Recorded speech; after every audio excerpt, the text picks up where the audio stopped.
هل فعلا الاكل السريع معمول بطريقه تخليك تدمنه ولا احنا بنبالغ؟ السر كله في حاجه اسمها التراي فاكتور، وده مش اسم فيلم اكشن خالص. دي الخلطه السحريه اللي بتخليك ما تقدرش تقاوم الاكل ده. مخك بيحب 3 حاجات: السكر والملح والدهون.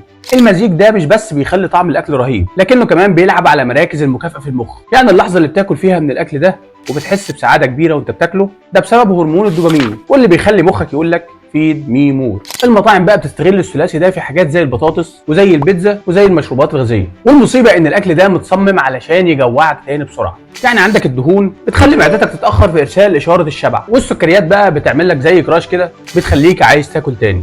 يعني مش انت اللي مدمن الاكل السريع، ده مخك هو اللي متعلق بيه غصب عنك، وده بسبب تفاصيل. الاكل السريع متصمم بطريقه مخصوصه علشان يخليك تطلب تاني وتاكل من غير ما تحس. بس في الاخر القرار في ايدك، يا اما تاكل بوعي يا اما تفضل في الحلقه المفرغه دي لحد ما تلاقي نفسك بتطلب وجبه جديده وانت لسه حتى ما خلصتش القديم. سلام.